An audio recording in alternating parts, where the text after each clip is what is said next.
نحمده ونستعينه ونستغفره ونؤمن به ونتوكل عليه ونشهد أن لا إله إلا الله وحده لا شريك له ونشهد أن سيدنا ومولانا محمدا عبده ورسوله صلى الله تعالى عليه وعلى آله وأصحابه وبارك وسلم تسليما كثيرا. أما بعد فأعوذ بالله من الشيطان الرجيم. بسم الله الرحمن الرحيم. هو الذي بعث في الأميين رسولا منهم يتلو عليهم آياته ويزكيهم ويعلمهم الكتاب والحكمة وإن كانوا من قبل لفي ضلال مبين. بارك الله لنا ولكم في القرآن العظيم ونفعنا وإياكم بالآيات والذكر الحكيم. اللهم صل على محمد وعلى آل محمد كما صليت على إبراهيم وعلى آل إبراهيم إنك حميد مجيد. اللهم بارك على محمد وعلى آل محمد كما باركت على إبراهيم وعلى آل إبراهيم إنك حميد مجيد.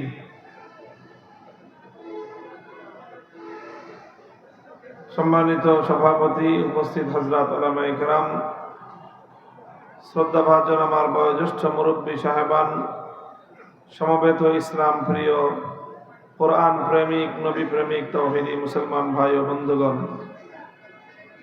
বাংলাদেশ খেলাফত যুব মজলিসের উদ্যোগে আয়োজিত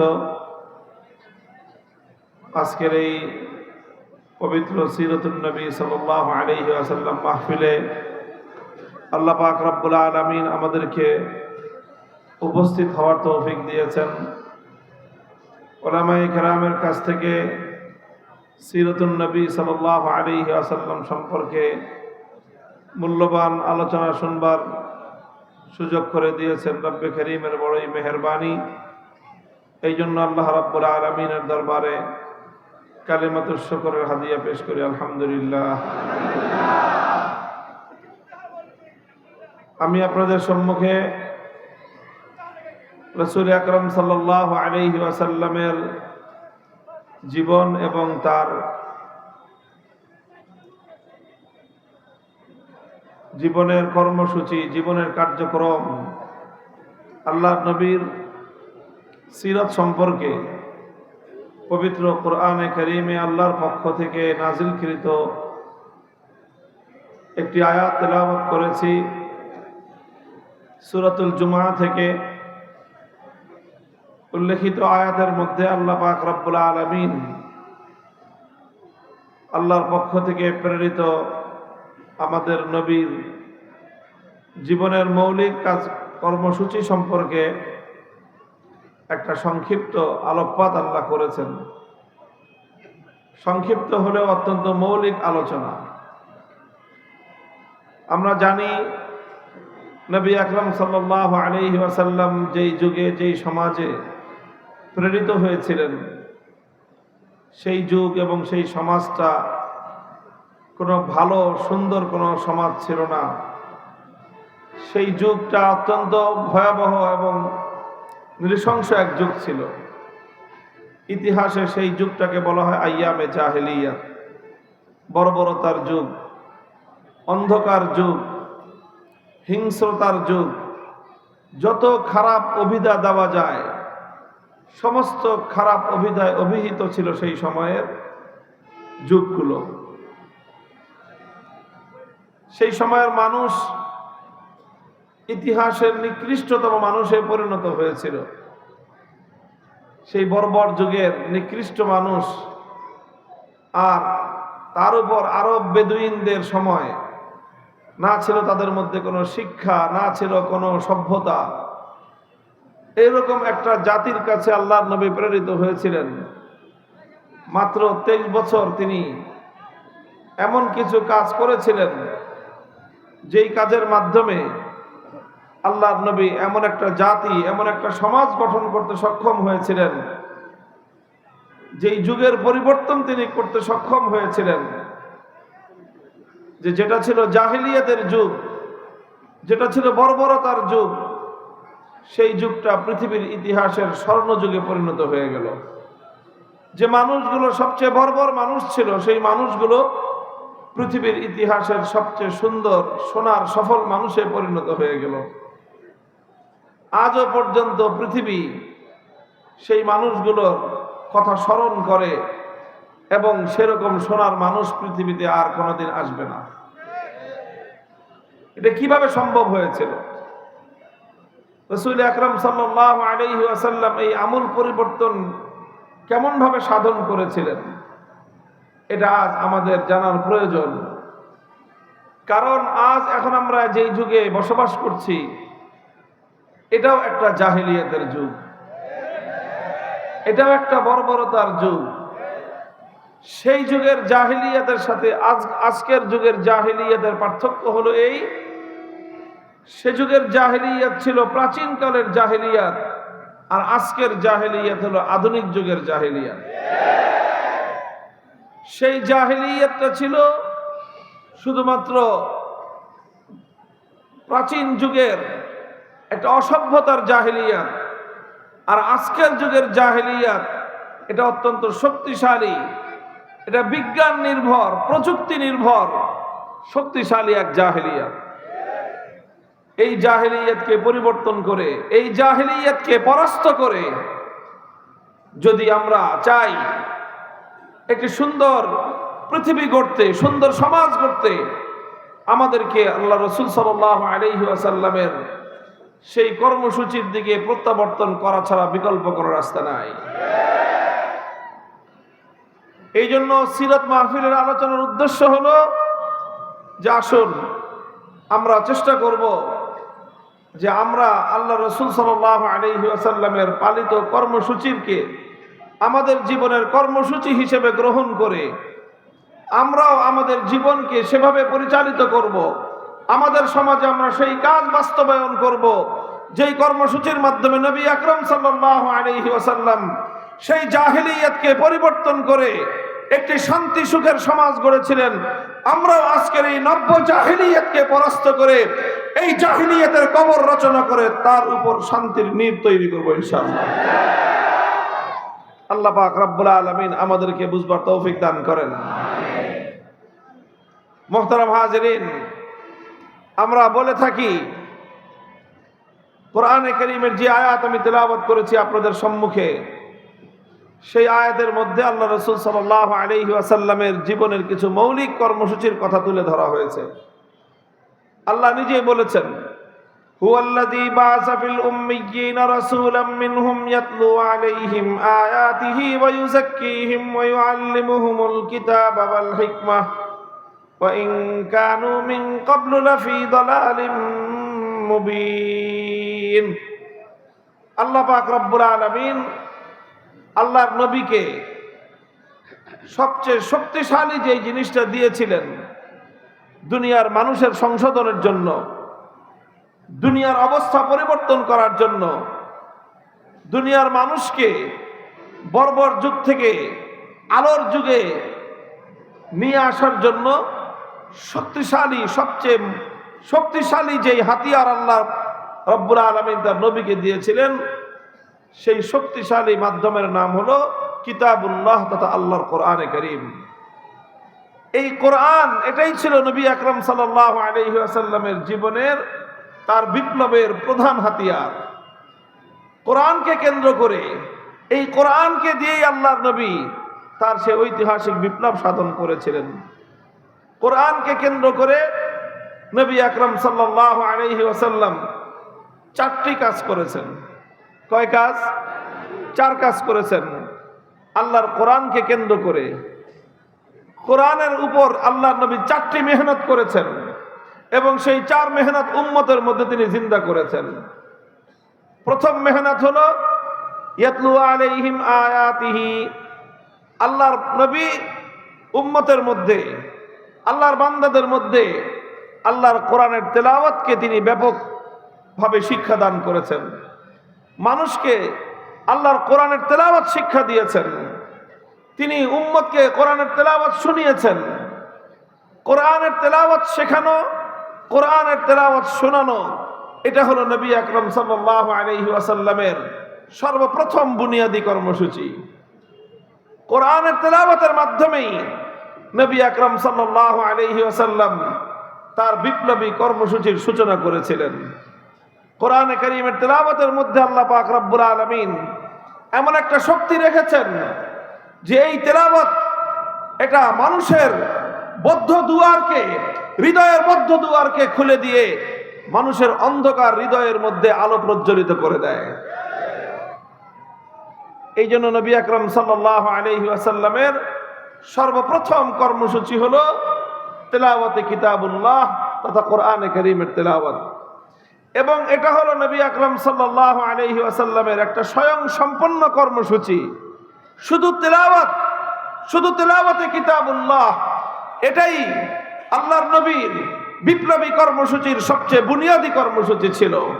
এই কোরআনের তেলাওয়াতের মাধ্যমেই নবী আকরাম সাল্লাল্লাহু আলাইহি ওয়াসাল্লাম সেই জাহেলি সমাজ ব্যবস্থার ভিত শুদ্ধ প্রকম্পিত করে দিয়েছিলেন এবং তিনি যে হেদায়েতের আলো জ্বালিয়েছিলেন, যে মশাল প্রজ্বলিত করেছিলেন, সেই মশালের সর্বপ্রথম অগ্নিস্ফুলিঙ্গ ছিল তেলাওয়াতে কিতাবুল্লাহ।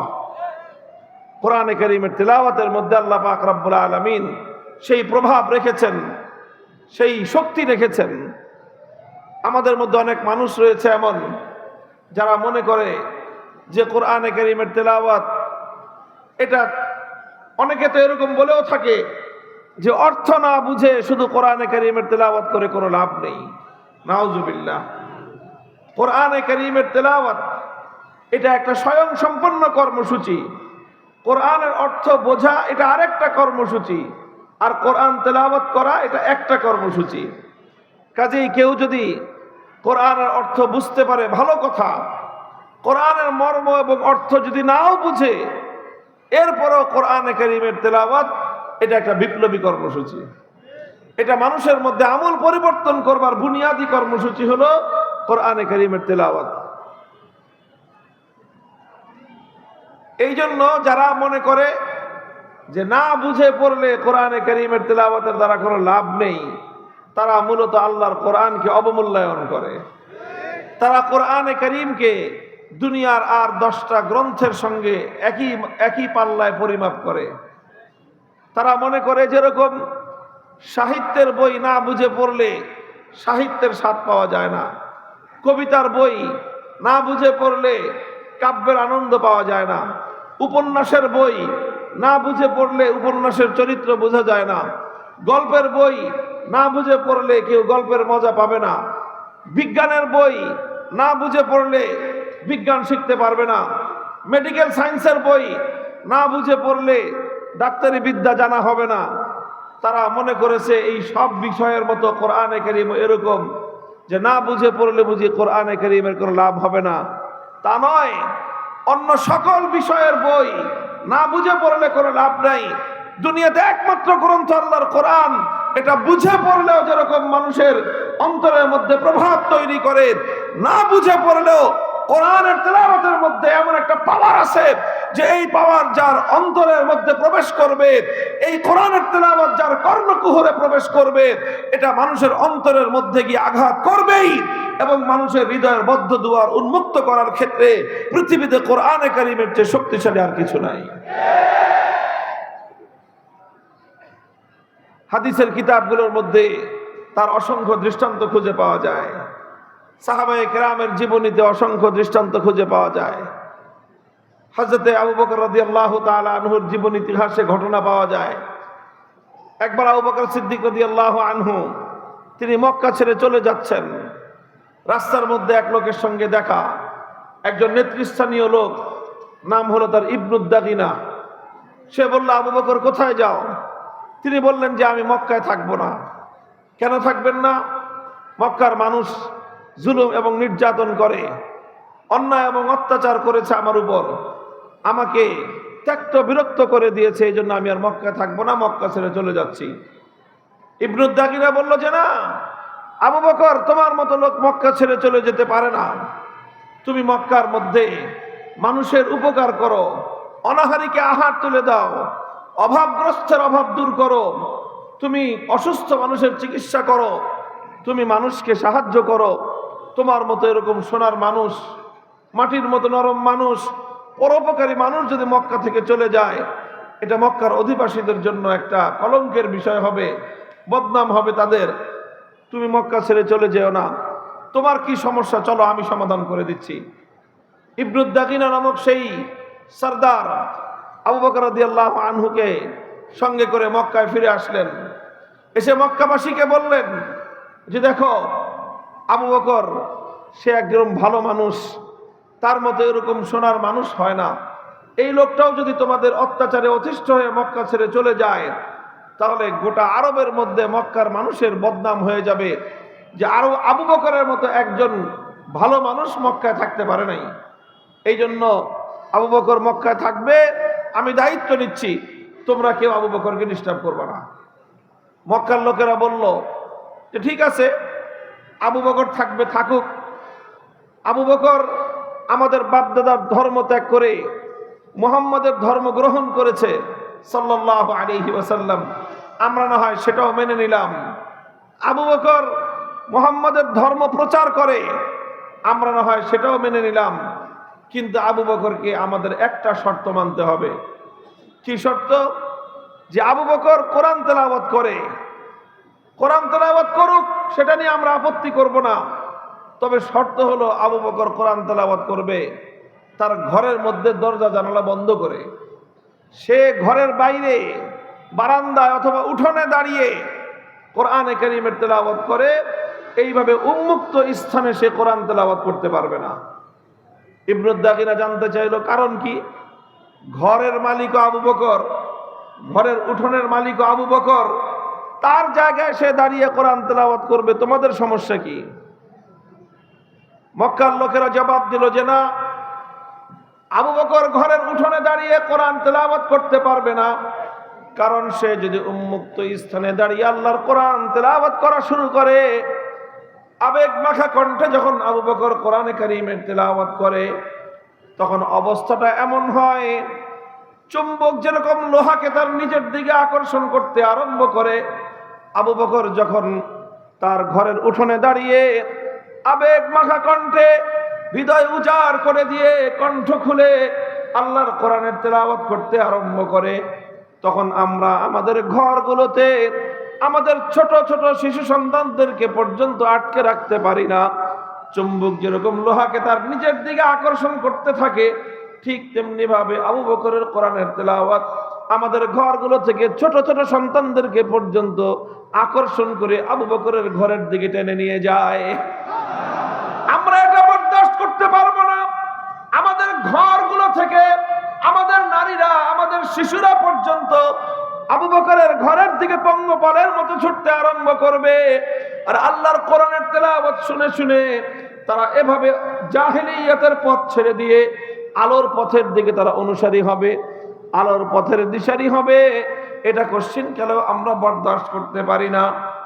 মুহতারাম হাজিরিন, ইতিহাস তো কথাই বলে, অসংখ্য অগণিত পাষাণ হৃদয়ের মানুষ যখন তাদের সামনে আল্লাহর কোরআনে কারীমের তেলাওয়াত করা হয়েছে, সেই পাথরের মতো পাষাণ হৃদয়গুলো পর্যন্ত আল্লাহর কোরআনে কারীমের তেলাওয়াতের মাধ্যমে মোমের মতো বিগলিত হয়ে পড়তে আরম্ভ করেছে। আল্লাহর কসম খেয়ে বলি, মহাবিশ্বের মধ্যে পাথরের মতো পাষাণ হৃদয়কে বিগলিত করবার জন্য আল্লাহর কোরআনের চেয়ে প্রভাবক আর এর চেয়ে শক্তিশালী কোনো মাধ্যম আজ পর্যন্ত এই পৃথিবীতে আবিষ্কার হয় নাই। যে কোনো পাষাণ হৃদয়কে মোমের মতো গলানোর জন্য, পাষাণ হৃদয়ে পাথরের মতো রুক্ষ হৃদয়কে পর্যন্ত মোমের মতো নরম করে দিয়ে পানির ঝর্ণা ধারার মতো প্রবাহিত করবার ক্ষেত্রে আল্লাহর কোরআনে কারীমের কোনো তুলনা নাই, কোনো জুড়ি নাই। এজন্যই আল্লাহ পাক রব্বুল আলামিন বিশ্ব নবী, মানবতার নবী মুহাম্মদ আরবি সাল্লাল্লাহু আলাইহি ওয়াসাল্লামকে সর্বপ্রথম যেই কর্মসূচি দান করেছিলেন, সেই কর্মসূচির নাম হলো ইয়াতলু আলাইহিম আয়াতিহি। তিনি মানুষের কর্ণকুহরে আল্লাহর কোরআনের তেলাওয়াতের ধ্বনি শোনাবেন। মানুষের কণ্ঠে কণ্ঠে আল্লাহর কোরআনের তেলাওয়াত উচ্চারিত হবে। পাড়ায় পাড়ায়, মহল্লায় মহল্লায়, ঘরে ঘরে আল্লাহর কোরআনের তেলাওয়াত হবে। এই তেলাওয়াতের আওয়াজ যখন গুঞ্জরিত হয়, তখন কোরআনে কারীমের তেলাওয়াতের এই গুঞ্জরণে সমাজ থেকে জাহেলিয়াত বিতাড়িত হতে বাধ্য হয়। আজও আমরা যদি আমাদের এই সমাজে, এই পরিবেশে ঘরে ঘরে আল্লাহর কোরআনের তেলাওয়াতের আওয়াজ যদি আমরা গুঞ্জরণ উঠাতে পারি, ইনশাআল্লাহ এই সমাজ থেকে জাহেলিয়াত পালিয়ে যেতে বাধ্য হবে। আলহামদুলিল্লাহ, কোরআনের তেলাওয়াত আছে, চলছে, কিছু কিছু মেহনত চলছে, মাদ্রাসাগুলো মেহনত করছে। আমরা আমাদের সংগঠনের পক্ষ থেকে বিভিন্ন সময়ে মানুষকে কোরআনের তেলাওয়াত শেখানোর জন্য উদ্যোগ গ্রহণ করে থাকি। আমরা চাই এই সমাজ পরিবর্তন হোক, এই জাহেলিয়াত পরিবর্তন হোক, এই বর্বরতার অবসান ঘটুক, এই অসভ্যতার অবসান ঘটুক, এই অশ্লীলতার অবসান ঘটুক। এজন্য আজ আমরা বাংলার মাটিতে একটা আওয়াজ তুলতে চাই। মাদ্রাসা শিক্ষায় কোরআনের শিক্ষা রয়েছে, কওমি মাদ্রাসায় কোরআনের শিক্ষা রয়েছে, আলিয়া মাদ্রাসায় কোরআনের শিক্ষা রয়েছে। সেই সঙ্গে জাতীয় শিক্ষা ব্যবস্থায় মুসলমানদের ট্যাক্সের পয়সা দিয়ে প্রাইমারি স্কুলগুলো চলে। মুসলমানদের ট্যাক্সের পয়সা দিয়ে মুসলমানদের সন্তানদেরকে প্রাইমারি স্কুলগুলোতে বাংলা, অঙ্ক, ইংলিশ, ইতিহাস, ভূগোল অনেক বিষয় শিক্ষা দেওয়া হয়। এমনকি এখন তাদেরকে পিটি শিক্ষা দেওয়ার জন্য শিক্ষক নিয়োগ করা হয়। নাচ গানের জন্য পর্যন্ত নর্তকীর শিক্ষা দেওয়ার জন্য ব্যবস্থা গ্রহণ করা হচ্ছে। অথচ মুসলমানদের সন্তানদের প্রাইমারি স্কুলে আল্লাহর কোরআন শিক্ষা দেওয়ার কোনো ব্যবস্থা নাই। শাহজালালের বাংলায় 90% মুসলমানদের দেশে প্রাইমারি স্কুলে মুসলমানদের সন্তানদের কোরআন শিক্ষা দেওয়ার জন্য প্রতিটি প্রাইমারি স্কুলে একজন নুরানি মুআল্লিম, বিশুদ্ধ কোরআনের তেলাওয়াত শিক্ষাদানকারী শিক্ষক নিয়োগ করতে হবে। যদি এটা করা যায়, এই প্রাইমারি লেভেল থেকে ইনশাআল্লাহ নতুন সমাজ গঠনের কর্মী তৈরি হওয়া শুরু হবে। জাহেলিয়াত এবং বর্বরতার মূল উৎপাটন হওয়া শুরু হবে। এটা আজ আমরা শুধুমাত্র দাবি হিসাবে বলছি, কিন্তু বলতে বলতে আমাদের এই কথা যদি কর্তৃপক্ষের কান দিয়ে প্রবেশ না করে, কানে কিভাবে পানি ঢোকাতে হয় সে ব্যবস্থা তাওহীদি জনতা, কোরআন প্রেমিক জনতা গ্রহণ করতে বাধ্য হবে ইনশাআল্লাহ।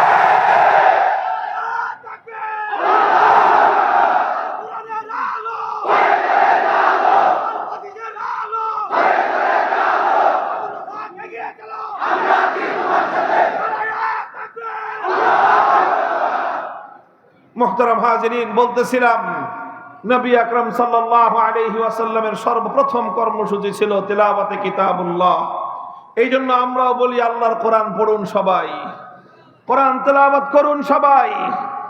যে মুসলমানের হৃদয়ে আল্লাহর কোরআনের তেলাওয়াত নাই, তার হৃদয়টা মুর্দা হৃদয়।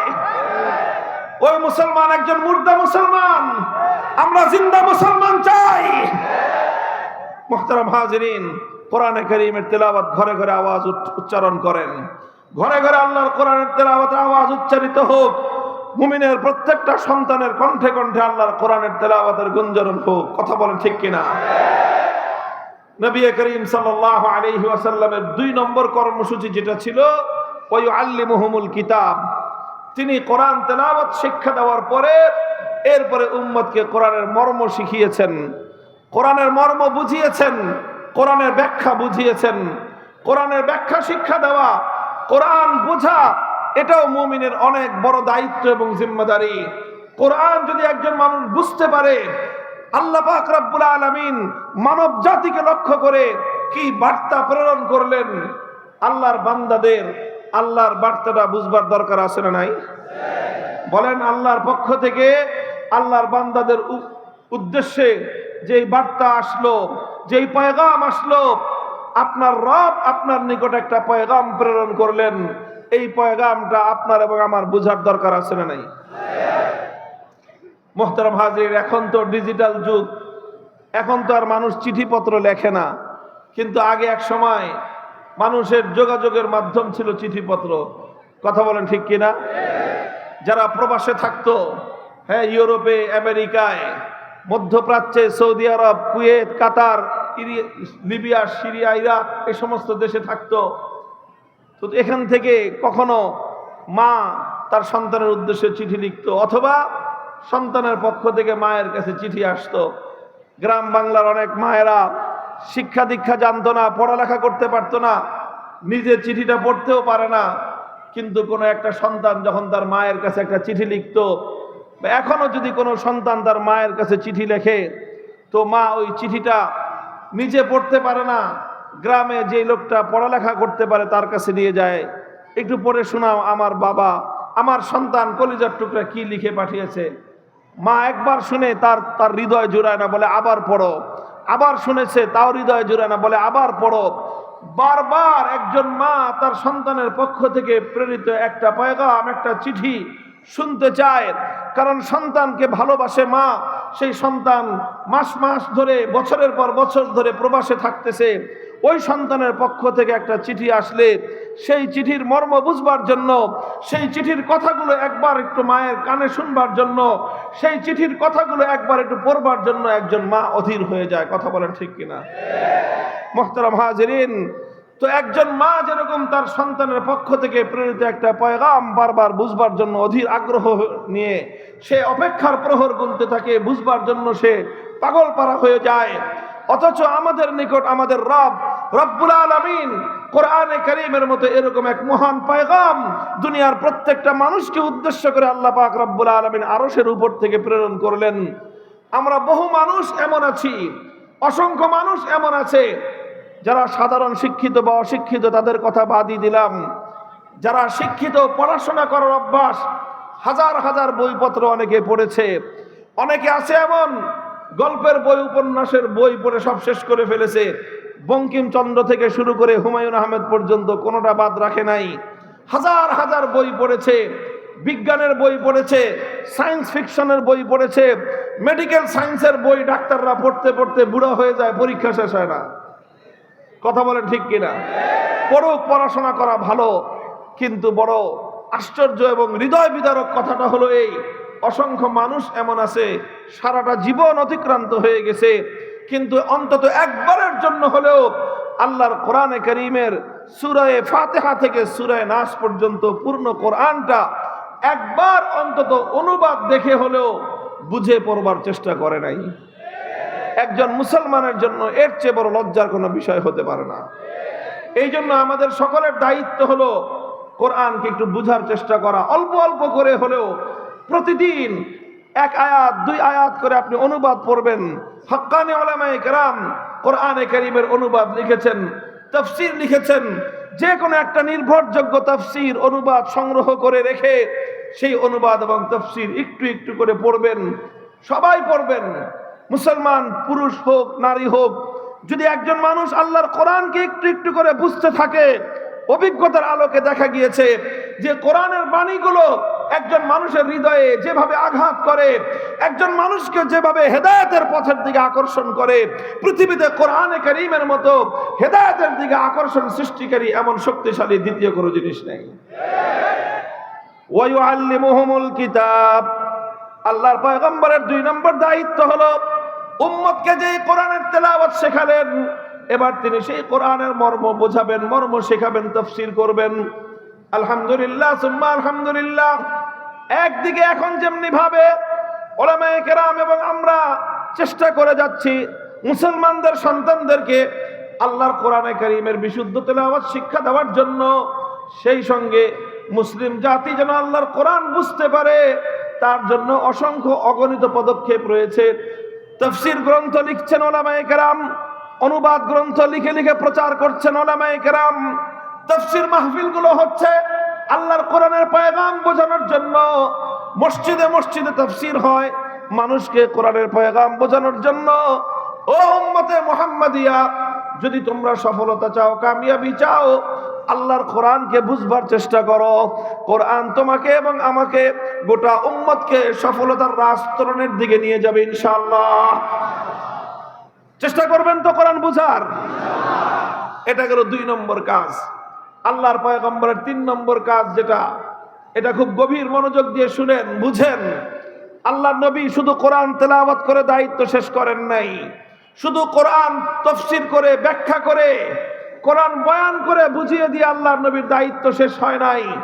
নবীজির 3 নম্বর দায়িত্ব ছিল তালিমে হিকমত, অর্থাৎ আল্লাহর কোরআনে কারীমের প্রত্যেকটা আয়াতের বিধানকে, প্রত্যেকটা আয়াত আল্লাহ পাক যা বলেছেন, যেই বিধান নাজিল করেছেন, সেই বিধানগুলোকে তিনি শুধু বলে বলে বুঝান নাই, বরং প্রত্যেকটা বিধানকে তিনি প্র্যাকটিক্যাল বাস্তবায়ন করে উম্মতকে দেখিয়ে দিয়েছেন।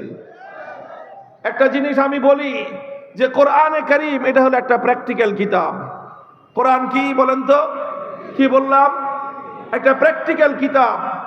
যারা জেনারেল লাইনে পড়াশোনা করেছেন, বিশেষ করে সায়েন্স যাদের ব্যাকগ্রাউন্ড, তারা ভালো বুঝবেন যে সায়েন্সের যে সকল সাবজেক্টগুলো আছে, এই যে সায়েন্সের যে কেমিস্ট্রি আছে, পদার্থবিজ্ঞান, এই পদার্থবিজ্ঞান বুঝতে হলে শুধু বই পড়ে বুঝলে হয় না, এটার জন্য প্র্যাকটিক্যাল করতে হয়। মেডিকেল সায়েন্স, শুধু বই পড়লে, লেকচার শুনলে কেউ মেডিকেল সায়েন্সের ডাক্তার হতে পারবে না, বরং তাকে লেকচার শুনতে হবে, বই পড়তে হবে, সঙ্গে সঙ্গে প্র্যাকটিক্যাল তাকে অনুশীলন করে করে ডাক্তারি শিখতে হয়। ঠিক তদ্রূপ কোরআনে কারীম শুধু তেলাওয়াত করেই মানুষ বুঝতে পারবে না। কোরআনের শুধু ব্যাখ্যা শুনে আর ব্যাখ্যা পড়ে একজন মানুষ কোরআনকে আত্মস্থ করতে পারবে না, বরং কোরআনে কারীমকে আল্লাহ পাক রব্বুল আলামিন নবীজিকে দায়িত্ব দিয়েছিলেন যে আমার এই দুনিয়ার মানুষকে, আমার বান্দাদেরকে, আপনার উম্মতকে আপনি কোরআনের এক একটা আয়াতের বিধান বাস্তবায়ন করে প্র্যাকটিক্যাল দেখিয়ে দিয়ে যান। আর আল্লাহর নবী সেটা দেখিয়েছেন। যেরকম আল্লাহর কোরআনের আয়াত নাজিল হয়েছে, আল্লাহ পাক নাজিল করেছেন আকিমুস সালাত, সালাত কায়েম করো। আল্লাহর নবী তেলাওয়াত করেছেন, 1 নম্বর দায়িত্ব পালন হয়েছে। অর্থ বুঝিয়েছেন, সালাতের অর্থ কি, ইকামতের অর্থ কি, 2 নম্বর দায়িত্ব পালিত হয়েছে। এরপরে আল্লাহর নবী 3 নম্বর দায়িত্ব পালন করেছেন, তিনি নামাজ আদায় করেছেন। নামাজ দেখিয়ে দেখিয়ে তিনি তার উম্মতকে, সাহাবীদেরকে বলেছেন, সল্লু কামা রাআইতুমুনি উসাল্লি। হে আমার উম্মত, শুধুমাত্র আমার কাছ থেকে শুনে শুনে নামাজ পড়বে না, বরং আমাকে যেভাবে নামাজ পড়তে দেখেছো, আমাকে নামাজ প্র্যাকটিক্যাল দেখে দেখে তোমরা নামাজ শেখো। আল্লাহর নবী বিদায় হজে গিয়েছেন, 100 লক্ষ সাহাবায়ে কেরামকে সঙ্গে নিয়ে হজ করতে গিয়েছেন। আর উম্মতকে, সাহাবায়ে কেরামকে বলেছেন, খুযু আন্নী মানাসিকাকুম, হে আমার উম্মত, হজের এক একটা আমল তোমরা আমাকে দেখে দেখে প্র্যাকটিক্যাল শিখো। আল্লাহর নবী তার জিন্দেগিতে 27টা জিহাদে নিজে সশরীরে অংশগ্রহণ করে উম্মতকে দেখিয়েছেন কিভাবে আল্লাহর দ্বীনের জন্য জিহাদ করতে হয়।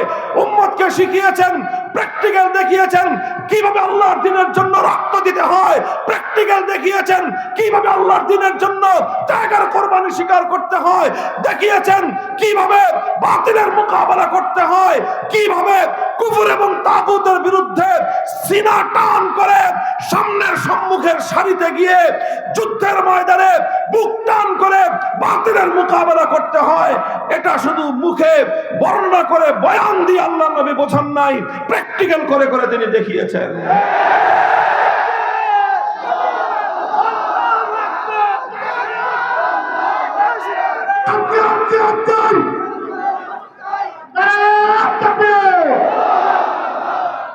মুহতারাম হাজিরিন, প্রত্যেকটা বিধান আল্লাহর নবী উম্মতকে প্র্যাকটিক্যাল করে দেখিয়েছেন, প্র্যাকটিক্যাল বিধান বাস্তবায়ন করে উম্মতকে শিখিয়েছেন যে ইসলামের এক একটা বিধান, আল্লাহর কোরআনের এক একটা বিধান কিভাবে বাস্তবায়ন করতে হয়।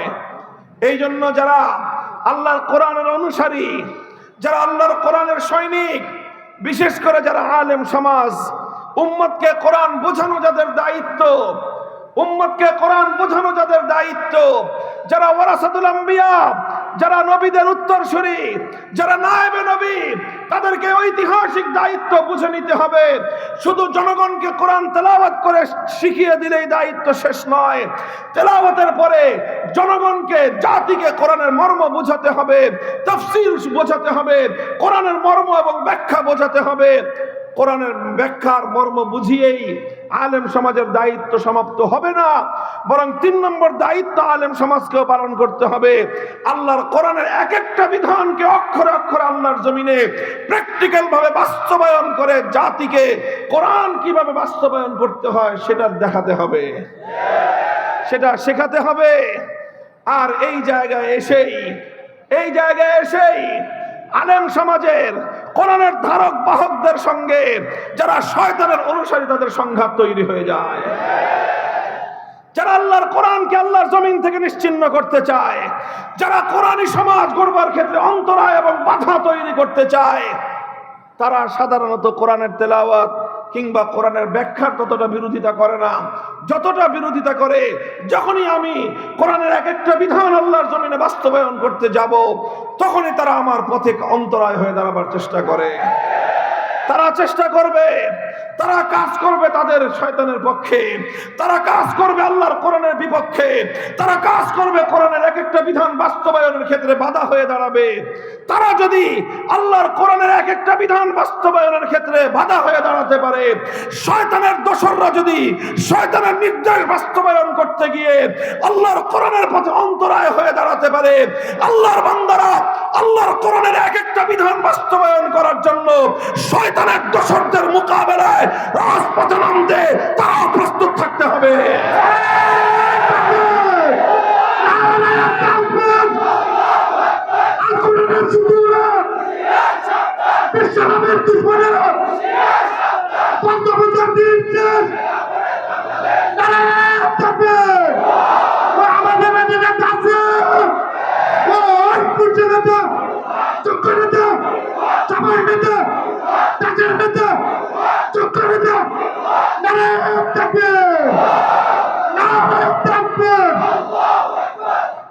মুহতারাম হাজিরিন, অনেক অনেক বিধান রয়েছে কোরআনে কারীমের। বিধানগুলো বাস্তবায়ন করতে গেলে অনেক ধরনের বাধা প্রতিবন্ধকতা আসে, কিন্তু আল্লাহর পয়গম্বর মুহাম্মদুর রাসূলুল্লাহ সাল্লাল্লাহু আলাইহি ওয়াসাল্লাম যেমনি ভাবে কোরআনে কারীমের এক একটা বিধান বাস্তবায়ন করার ক্ষেত্রে দুনিয়ার সমস্ত বাধার বিন্ধ্যাচলকে তিনি ডিঙ্গিয়েছেন, সমস্ত বাধা প্রতিবন্ধকতাকে তিনি অতিক্রম করে সামনের দিকে অগ্রসর হয়েছেন।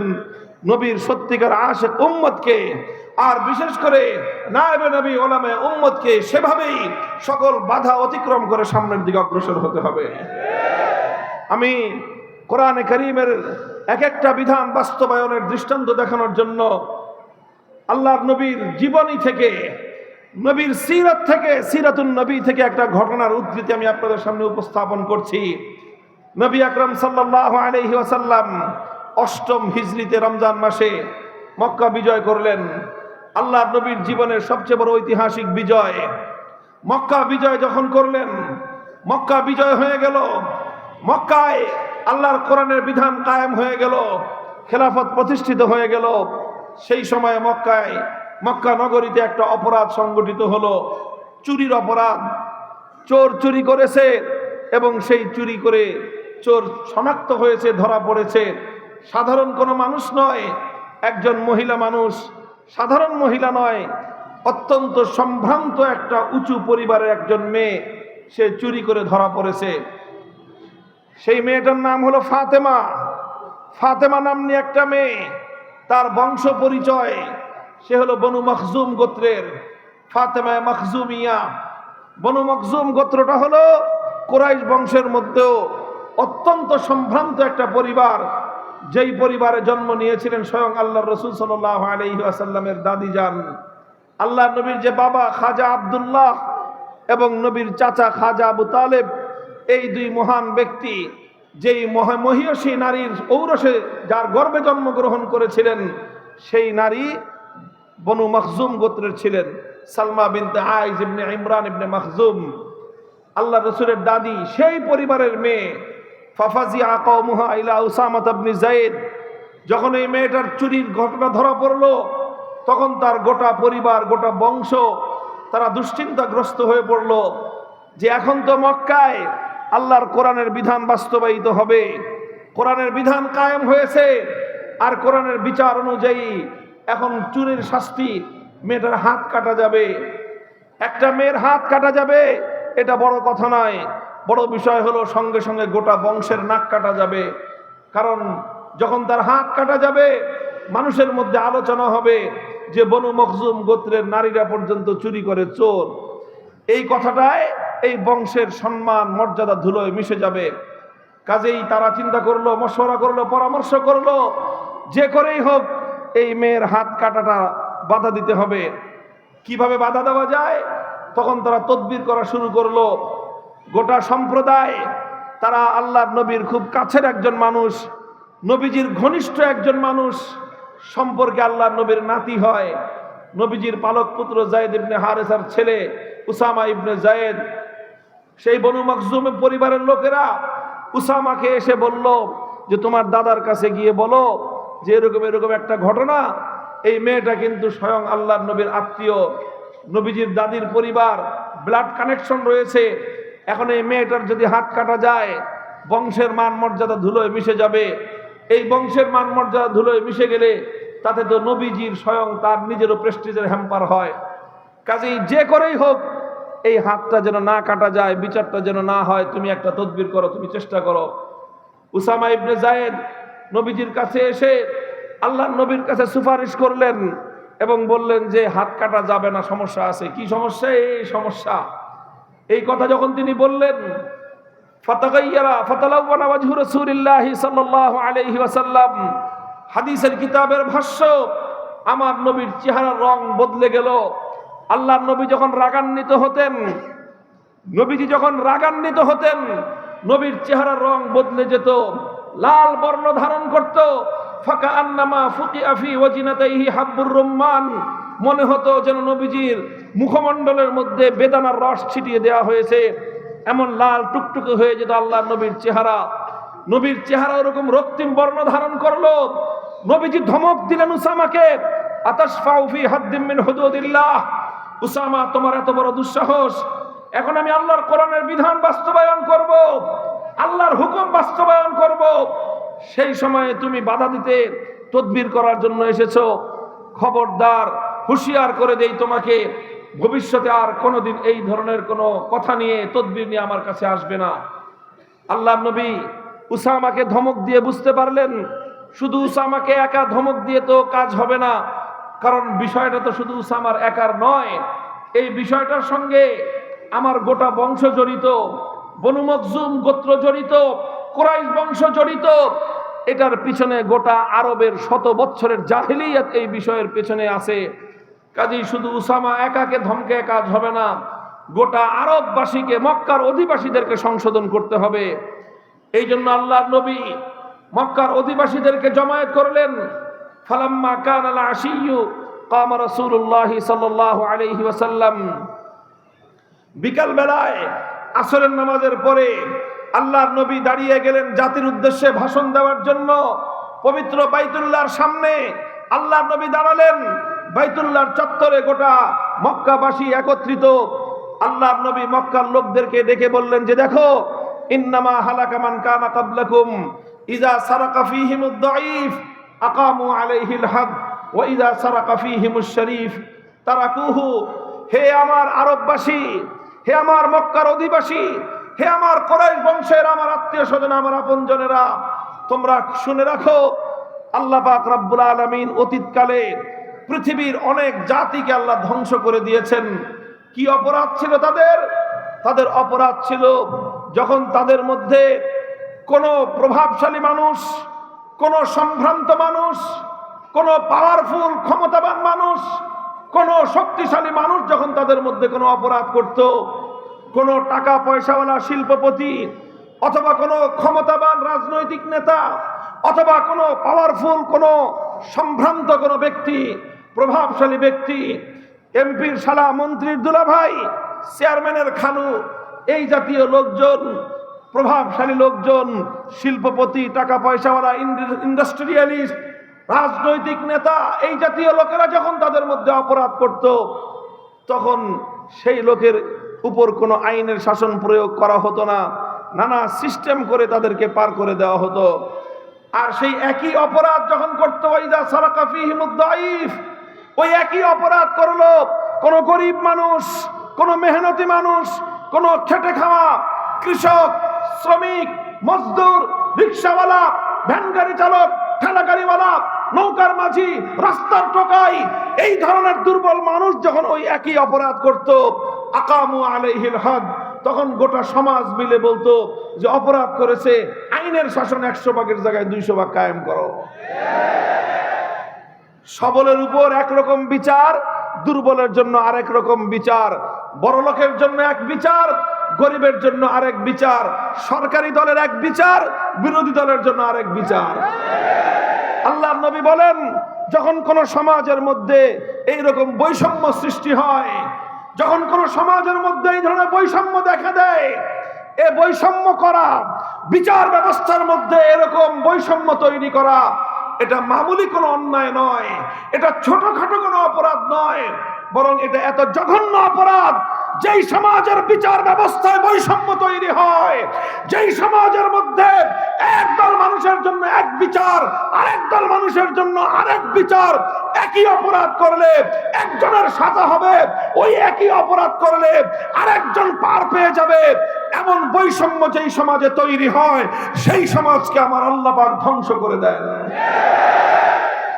মুহতারাম হাজিরিন, নবী আকরাম সাল্লাল্লাহু আলাইহি ওয়াসাল্লাম সেই জাতিকে কথা বোঝালেন, সুতরাং বৈষম্য করা যাবে না।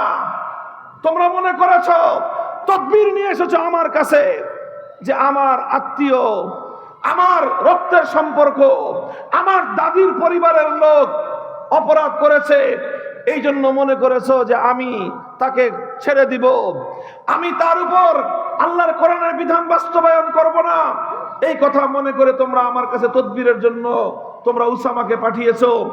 শুনে রাখো আরবের মানুষ, শুনে রাখো, ওয়াল্লাহি লাউ আন্না ফাতিমাতা বিনত মুহাম্মাদিন সারাকাত লাকাতাতু ইয়াদাহা, আল্লাহর নবী যে কথাটা বললেন, সেই কথাটা যদি সহিহ হাদিসের মধ্যে বর্ণিত না হতো, পৃথিবীর কোন মানুষ নিজের মুখে সেই কথা উচ্চারণ করার সাহস পেত না। আল্লাহর নবী বললেন, আমি আল্লাহর নামের শপথ করে বলতেছি, আজ আমার গোত্র, আমার দাদির পরিবারের, আমার রক্তের সম্পর্কের ওই বনু মখজুম গোত্রের মেয়ে ফাতেমা নয়, আজকে যদি আমি মুহাম্মদুর রাসূলুল্লাহর কলিজার টুকরা, আমার আদলের দুলালি, জান্নাতের সরদারনি, আমার মেয়ে ফাতেমা যদি চুরি করে ধরা পড়তো, খোদার কসম খেয়ে বলি, আমি আল্লাহর নবী তার হাত কেটে দিতে এতটুকু বিলম্ব করতাম না। মুহতারাম হাজিরিন, এই হলো ইসলামের বিধান। এভাবে আল্লাহর পয়গম্বর, আল্লাহর নবী এক একটা কোরআনের বিধান সমাজে বাস্তবায়ন করেছেন। একটা একটা করে বিধান বাস্তবায়ন করে আল্লাহর নবী সমাজের গভীর থেকে সমস্ত জাহিলিয়াত এবং বর্বরতার শেকড় শুদ্ধ উপড়ে ফেলেছিলেন। এরপরেই সেই সমাজে মানবতার ফুলবাগান তৈরি হয়েছিল, এরপরেই সেই সমাজের মধ্যে আলোকিত সমাজ তৈরি হয়েছিল, এরপরেই সারা পৃথিবীকে তারা আলো বিকিরণ করতে পেরেছিল। মুহতারাম হাজিরিন, এই জন্য আমি বলি, এই যে বিচার ব্যবস্থার যে বৈষম্য, আজ এ কথা বলতে বাধ্য। আমরা একটা দেশে বসবাস করছি, একটা সমাজে বসবাস করছি, আমরা এই সমাজ নিয়ে অনেকে গর্ব করি, অহংকার করি এই দেশ নিয়ে। আমরা তো বলি এখন, আগে বলতাম স্বাধীনতা পেয়েছি, 5ই আগস্টের পরে তো বলি দ্বিতীয় স্বাধীনতা। সব ঠিক আছে, স্বাধীনতা তো অনেক পেয়েছি, তবে এখনো আমি বলবো স্বাধীনতা পেয়েছি, স্বাধীন হয়েছে আমার মাটি, মানচিত্র স্বাধীন হয়েছে, স্বাধীন হয়েছে পতাকা, স্বাধীন হয়েছে, কিন্তু এ জাতি এখনো পর্যন্ত স্বাধীনতা পায় না। মানচিত্রের স্বাধীনতা পেয়েছি, পতাকার স্বাধীনতা হয়েছে, জাতির স্বাধীনতা এখনো পর্যন্ত হয় নাই। বলবেন কেমনে জাতির স্বাধীনতা হয় নাই? দেখেন, এই বিচার ব্যবস্থার কথা বললাম তো, আমি এই বিচার ব্যবস্থার কথাই বলি। আজ আমরা যেই দেশে বসবাস করি, এই দেশে একটা বিচার ব্যবস্থা আছে, এই দেশে আদালত আছে, আইন আদালত আছে।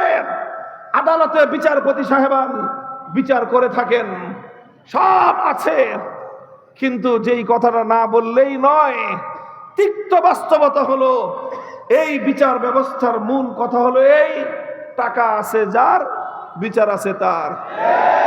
টাকা নাই যার, বিচারও নাই তার।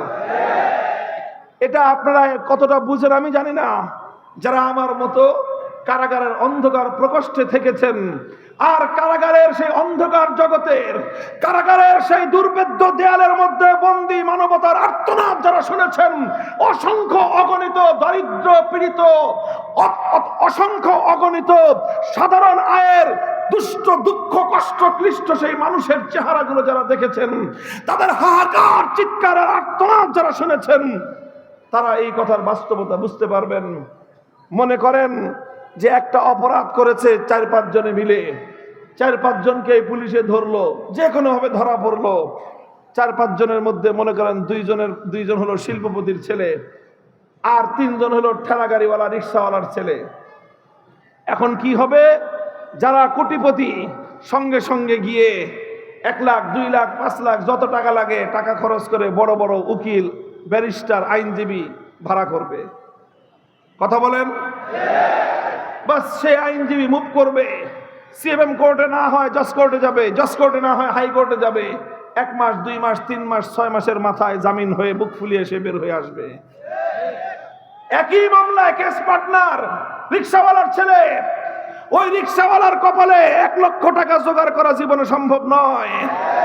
যার নুন আনতে পান্তা ফুরায়, যার প্রতিদিন তার অসুস্থ মায়ের জন্য চিকিৎসার খরচ জোগাড় করতে যার ঘাম ঝরাতে হয়, যার অসুস্থ স্ত্রীর চিকিৎসা করার সামর্থ্য তার নাই, যার দরিদ্র পীড়িত সন্তানের একটা আহ্লাদ, একটা শখ পূরণ করার সামর্থ্য যার নাই, তার কপালে 50,000 1 লাখ টাকা জোগাড় করে উকিলের হাতে পুরে দিয়ে উকিলকে ভাড়া করে তারপরে জামিন চাওয়ার সামর্থ্য তার নাই। এখন যেহেতু তার পক্ষে বড় উকিল নাই, তার জামিনও নাই। মাসের পর মাস কেটে যায়, বছর পেরিয়ে যুগ পেরিয়ে যায়, কিন্তু বড় উকিলও ভাড়াও করতে পারে না, আর তার কপালে জামিনও জুটে না। এরকম কয়টা দৃষ্টান্ত দেখবেন? কয়টা? শত শত নয়, হাজার হাজার বন্দী আজ বাংলাদেশের কারাগারগুলোতে প্রায় 70 থেকে 80,000 বন্দী আছে। এই 80,000 বন্দীর মধ্যে অসংখ্য অগণিত বন্দী এমন আছে শুধুমাত্র দারিদ্র্যের কারণে, গরিব হওয়ার কারণে, অর্থনৈতিক অসঙ্গতির কারণে নামজাদা উকিল ব্যারিস্টার ভাড়া করার সামর্থ্য তাদের নাই। অনেকে বলবে গরিব দুঃখীর মামলার ব্যয় বাংলাদেশ সরকার দেয়, এটা লেখা থাকে কোর্টে এবং বিভিন্ন থানার গারদে। কিন্তু জানেন তো, সরকার তো দেয়, কিন্তু কত দানে যে কত চাইল দেয়। সরকারের ওই উকিলকে পাইয়া নিজের মামলা চালাইতে ওই উকিলের পিছনে যে কি পরিমাণ তেল ঢালতে হয়, কেউ যদি সরকারি উকিলের পিছনে পড়ছেন তো তার খবর আছে। মুহতারাম হাজির, এটা বাস্তব কথা। যদি লক্ষ লক্ষ টাকা খরচ করে নামি দামি শক্তিমান উকিল ভাড়া করতে পারেন, আপনার কঠিন মামলা মুহূর্তের মধ্যে পানির মতো আসান হয়ে যাবে। আপনি উকিল ভাড়া করতে পারবেন না, বড় ব্যারিস্টার আপনার পক্ষে দাঁড়াবে না, সাধারণ মামলা আপনার জন্য জটিল হয়ে যাবে। এটাই হলো বর্তমান বিচার ব্যবস্থার সার কথা। যারা বিচার ব্যবস্থার সাথে সম্পৃক্ত আছেন, আমার উপর রাগ করেন না, আমাদের উপর রাগ করেন না। আমি কোনো উকিলের বিরুদ্ধাচরণ করি নাই, বলছি কিছু? উকিলরা এটা পেশা, উকিলদের পেশা। ডাক্তারদের যেরকম ডাক্তারি করা যেরকম পেশা, উকিলদের ওকালতি করা তাদের পেশা। এই পেশায় পেশাজীবী হিসাবে তারা কাজ করে তাদের সংসার চালায়, টাকা পয়সা ইনকাম করে, সহায় সম্পত্তি করে। কাজেই তারা তো মানুষের কাছ থেকে টাকা পেলে কাজ করবে, এটা স্বাভাবিক। সমস্যা তো উকিলদের নয়, সমস্যা ব্যারিস্টারদের নয়, সমস্যা বিচারপতিদের নয়, সমস্যা হলো বিচার ব্যবস্থার। বলবেন সমস্যা বিচার ব্যবস্থার কেন? কারণ এই বিচার ব্যবস্থা মুসলমানদের উপর চাপিয়ে দিয়ে গেছে পশ্চিমা ব্রিটিশ সভ্যতা। এই বিচার ব্যবস্থা ব্রিটিশের প্রবর্তিত বিচার ব্যবস্থা। এই শাসন ব্যবস্থা ব্রিটিশ প্রবর্তিত শাসন ব্যবস্থা। আমরা যে শিক্ষা ব্যবস্থা এখন আমাদের সন্তানদেরকে শেখাই, এই শিক্ষাটাও শিক্ষা ব্যবস্থা ব্রিটিশ প্রবর্তিত শাসন শিক্ষা ব্যবস্থা। তাহলে স্বাধীন হলো কোথায়? বলেন স্বাধীনতা পেলাম কোথায়? মাটি স্বাধীন হয়েছে, পতাকা স্বাধীন হয়েছে, মানুষ স্বাধীন হয় নাই। মানুষ তো সেদিন স্বাধীন হবে যেদিন ব্রিটিশ প্রবর্তিত বিচার ব্যবস্থাকে ধ্বংস করে ওই বিচার ব্যবস্থার ধ্বংসস্তূপের উপর আল্লাহর কোরআনের বিচার ব্যবস্থা কায়েম করতে পারবে। মানুষ স্বাধীন হবে সেদিন যেদিন জাহিরি সমাজ ব্যবস্থাকে ভেঙ্গে চূর্ণ বিচূর্ণ করে জাহিরি সমাজ ব্যবস্থার উপর খেলাফতের রাজ কায়েম করতে পারবে, সেদিন জাতি স্বাধীন হবে।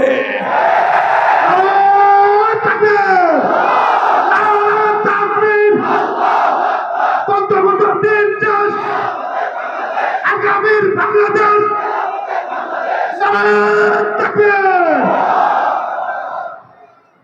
মোহতারাম হাজিরিন, ইসলাম প্রবর্তিত বিচার ব্যবস্থা যদি কায়েম হয়, ধনী দরিদ্রের মধ্যে বৈষম্যের কোনো সুযোগ থাকবে না। বলবেন কেন সুযোগ থাকবে না? সুযোগ এই জন্য থাকবে না কারণ ইসলামী বিচার ব্যবস্থায় উকিল রাখার কোনো সিস্টেমই নাই। ভাই, যে বাদী যে বিবাদী দুজন উভয়ে কাজীর দরবারে সশরীরে উপস্থিত হয়ে যার যার বক্তব্য দিবে, তার পক্ষ থেকে কোনো উকিল বক্তব্য দিতে পারবে না। কাজেই যখন বাদী নিজেরটা নিজে বলবে, বড় লোক হোক আর গরিব লোক হোক সে তার কথা বলবে, বিবাদী বড় লোক আর গরিব লোক হোক সে তার কথা বলবে। বড় লোকেরও 1 পয়সা খরচ হওয়ার প্রয়োজন নাই, গরিবের 1 পয়সা খরচ হওয়ার প্রয়োজন নাই। তদন্ত করতে হলে রাষ্ট্রীয় খরচে তদন্ত করা হবে, আদালতের খরচে তদন্ত করা হবে। রাষ্ট্র সেই খরচ দিবে, সরকার সেই খরচ দিবে, আদালত সেই খরচ দিবে। সুতরাং ধনী গরিব যাদের মধ্যে মামলা মোকদ্দমা হোক, বৈষম্যের কোনো সুযোগ ইসলামী বিচার ব্যবস্থায় নাই। এই জন্য হ্যাঁ মুসলমান, শুধু সিরাতুন নবীর ওয়াজ শুনলে কাজ হবে না। আল্লাহর পয়গম্বর যেই বৈষম্যহীন সমাজ গড়বার জন্য, ইনসাফ ভিত্তিক সমাজ গড়বার জন্য আমার নবী আল্লাহর জমিনে প্রেরিত হয়েছিলেন। নবীর উম্মতেরা ওঠো, দাঁড়াও, শপথ করো, বৈষম্যমূলক এই সমাজ ব্যবস্থা ভেঙে গুড়িয়ে দিতে হবে, সাম্য এবং ইনসাফের সমাজ গড়তে হবে।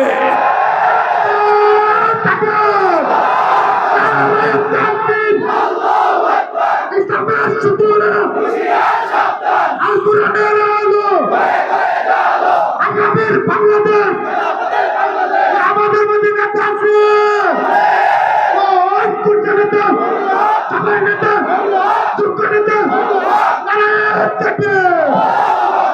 বসেন।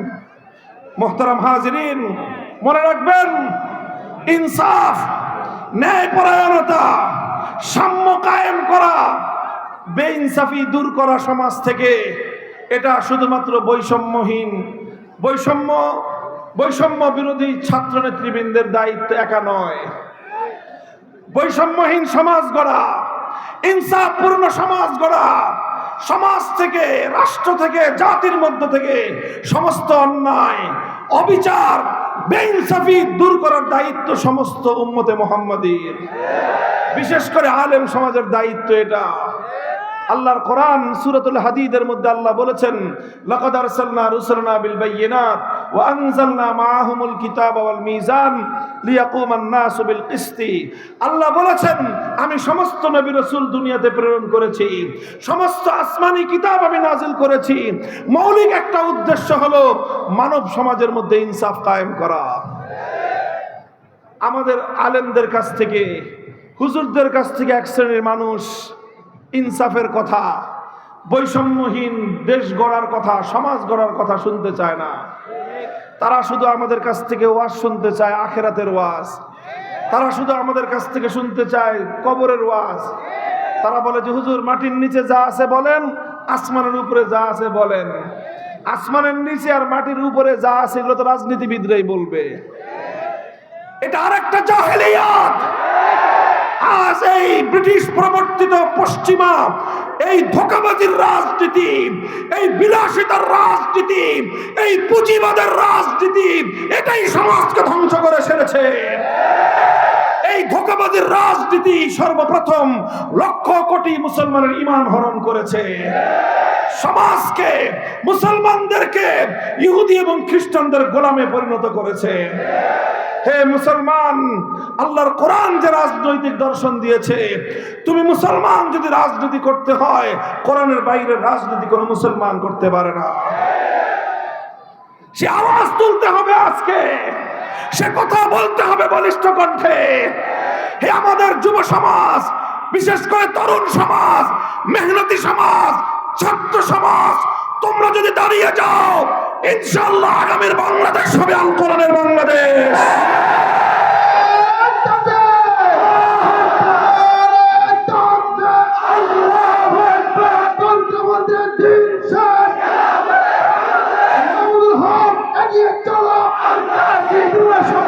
আল্লাহ তোমার সাথে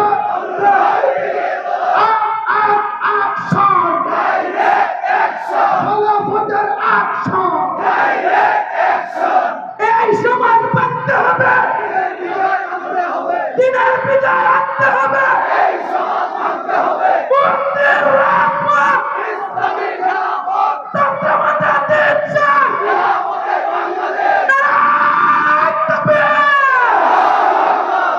মুহতারাম হাজিরিন, এই জন্য বলি কোরআন পড়ুন, কোরআন বুঝুন, এরপরে হলো কোরআনী সমাজ কায়েম করার জন্য সংঘবদ্ধ হন।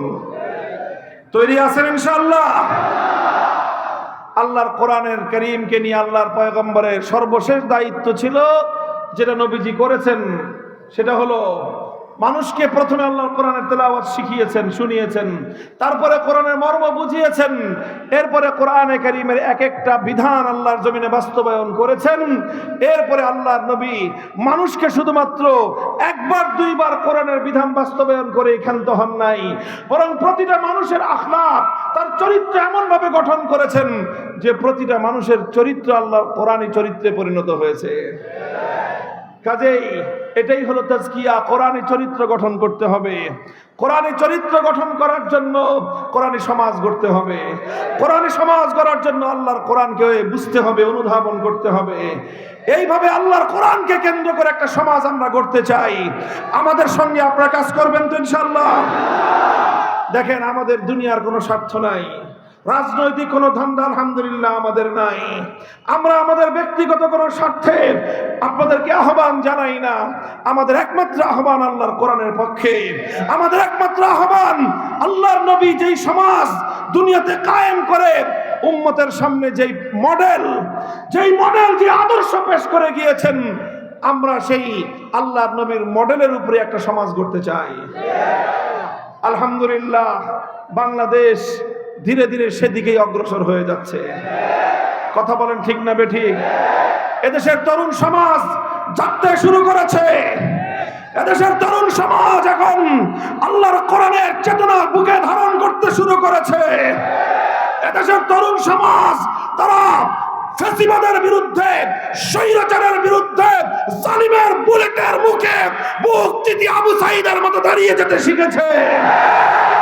এ জাতির মায়েরা তাদের সন্তানদেরকে অন্যায় এবং অবিচারের বিরুদ্ধে যুদ্ধের ময়দানে যাওয়ার জন্য উদ্বুদ্ধ করতে শিখেছে। যে জাতির মায়েরা তাদের সন্তানদেরকে অন্যায়ের বিরুদ্ধে মোকাবেলা করার জন্য যুদ্ধের ময়দানে পাঠায়, সে জাতিকে কেউ দাবায় রাখতে পারবে না ইনশাআল্লাহ। কাজেই আমাদের আহ্বান, আসুন, অনেক কিছুই তো দেখা হয়েছে, অনেক রঙের বাংলাদেশ আমরা দেখেছি। কথা বলেন ঠিক না বেঠিক? অনেক রঙের বাংলাদেশ দেখেছেন।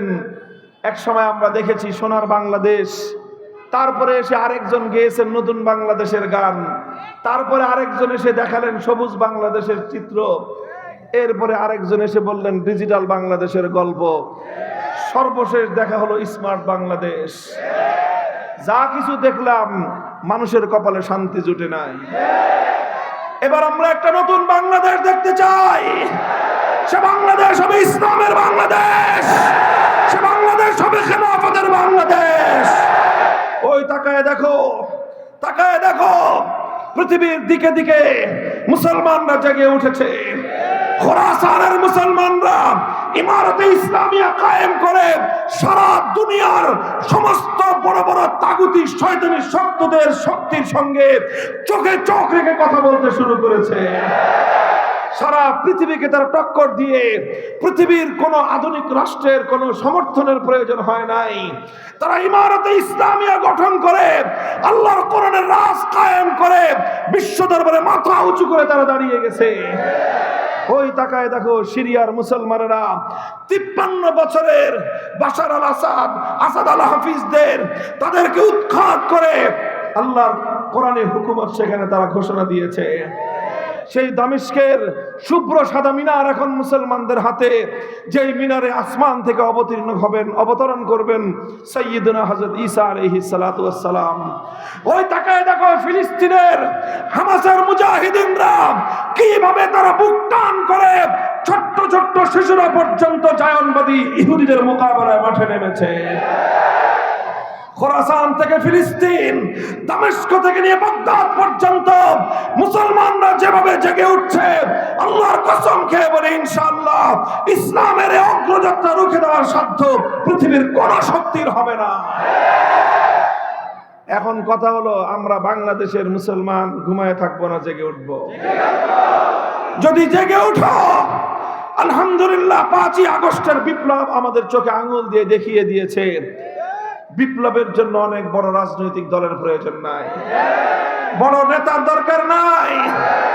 মানুষ যখন সাহস নিয়ে, মানুষ যখন হিম্মত নিয়ে, ঘাম ঝরিয়ে, অশ্রু দিয়ে আল্লাহর দরবারে সাহায্য প্রার্থনা করে, শহীদি ঈদগাহে বুকের রক্ত দেওয়ার জন্য প্রস্তুত হয়, সেই মাটিতে বিপ্লব চলে আসে। প্রস্তুত আছেন সবাই? হে যুবক, তোমার এই যৌবন দিয়েছেন কে? তোমার এই ধমনীতে রক্তের প্রবাহ দিয়েছেন কে? তোমার এই হৃদয়ে বুকের স্পন্দন দিয়েছেন কে? এ রক্ত যদি জমিনে ঝরতে হয় আব্রাহাম লিঙ্কনের আদর্শের জন্য নয়, শেখ মুজিব জিয়াউর রহমানদের আদর্শের জন্য নয়, কার্ল মার্কস মাও জেদুং লেনিনদের আদর্শের জন্য নয়, রক্ত দিতে হবে আল্লাহর জমিনে, আল্লাহর কোরআনের জন্য, আল্লাহর দ্বীনের জন্য দিতে হবে। রক্ত দেওয়ার জন্য কারা প্রস্তুত?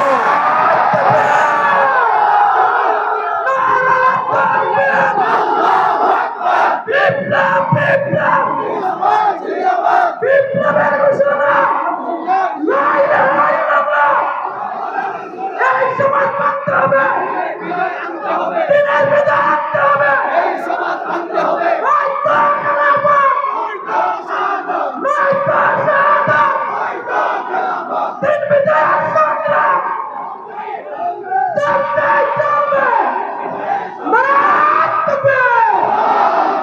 হ্যাঁ, ইসলামের সেই বিপ্লবের জন্য প্রস্তুত আছেন তো?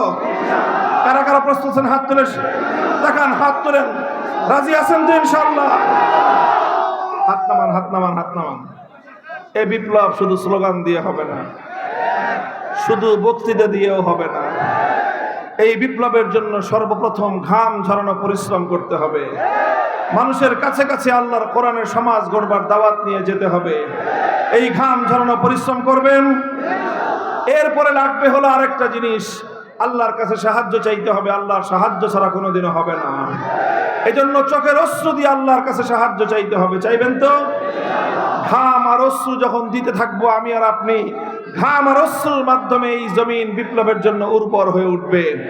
তখন সেই উর্বর মাটিতে দিতে হবে বুকের তাজা খুন, শাহাদাতের রক্ত।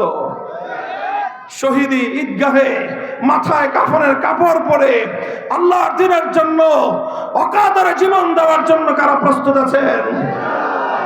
হ্যাঁ, এটা শুধু কথার কথা না, শপথ, অঙ্গীকার? বলেন কার সাথে? কার সাথে? আল্লাহ পাক দেখতেছেন, হাত নামান। আল্লাহ পাক দেখেছেন, আল্লাহ শুনেছেন। কাজেই যার যার হিসাব আল্লাহর কাছে দিব ইনশাআল্লাহ। আল্লাহ পাক আমাদের সকলকে কবুল করুন, তৌফিক দান করেন। আমাদের এই সোনার জন্মভূমির প্রতি ইঞ্চি মাটিকে আল্লাহ পাক ইসলামের ঘাঁটি হিসেবে কবুল করুন। সুবহানাল্লাহি ওয়া বিহামদিহি, সুবহানাকাল্লাহুম্মা ওয়া বিহামদিকা, আশহাদু আল লা ইলাহা ইল্লা আনতা, আস্তাগফিরুকা ওয়া আতুবু ইলাইক। اللهم صل على محمد وعلى آل محمد كما صليت على إبراهيم وعلى آل إبراهيم إنك حميد مجيد. يا حي يا قيوم برحمتك نستغيث، أصلح لنا شأننا كله ولا تكلنا إلى أنفسنا طرفة عين إله العالمين رب العالمين আয় আল্লাহ হাজার হাজার মানুষ দীর্ঘ সময় ধরে আয় আল্লাহ তারা আল্লাহ আপনার কোরআনের কথাগুলো শুনলো, আপনার প্রিয় নবীর সিরাতের কথাগুলো শুনলো, শপথ গ্রহণ করলো আয় আল্লাহ আপনার নবীর আদর্শ বাস্তবায়ন করবার জন্য ব্যক্তিগত জীবন থেকে সমাজ পর্যন্ত সর্বস্তরে আল্লাহ আপনার নবীর আদর্শ ইসলামী সমাজ গড়বার তৌফিক আপনি আমাদেরকে ইনায়াত করেন। আয় আল্লাহ বাংলাদেশ খেলাফত মজলিসকে আপনি কবুল করেন, বাংলাদেশ খেলাফত যুব মজলিসকে আল্লাহ আপনি কবুল করেন। আপনার জমিনে আপনার প্রদত্ত আয় আল্লাহ খেলাফত ব্যবস্থা কায়েম করবার জন্য আয় আল্লাহ এই কাফেলাকে আপনি কবুল আর মঞ্জুর ফরমান। ইলাহুল আলামিন রব্বুল আলামিন আয় আল্লাহ আমাদের দোয়াকে আপনি কবুল করুন। আয় আল্লাহ মাহফিল যারা ইন্তজাম করেছেন, যারা সহযোগিতা করেছেন, প্রত্যেককে আপনি উত্তম বিনিময়ে ইনায়াত করেন। ইলাহুল আলামিন রব্বুল আলামিন আমাদের এই প্রাণপ্রিয় মাতৃভূমি এর প্রতি ইঞ্চি মাটিকে আপনি ইসলামের ঘাঁটি হিসেবে কবুল করে নিন। ইলাহুল আলামিন রব্বুল আলামিন সকল অশান্তি আয় আল্লাহ সকল সংঘাত দাঙ্গা হাঙ্গামা ফিতনা ফাসাদকে আপনি বন্ধ করে দিন। ইলাহুল আলামিন রব্বুল আলামিন সমস্ত মুসলমানকে উম্মতে মুসলিমাকে আল্লাহ কোরআন সুন্নাহর পথে ফিরে আসার তৌফিক ইনায়াত ফরমান। রব্বানা তাকাব্বাল মিন্না ইন্নাকা আনতাস সামিউল আলিম ওয়া তুব আলাইনা ইয়া মাওলানা ইন্নাকা আনতাত তাওয়াবুর রহিম। সুবহান রাব্বিকা রাব্বিল ইজ্জাতি আম্মা ইয়াসিফুন وسلام على المرسلين والحمد لله।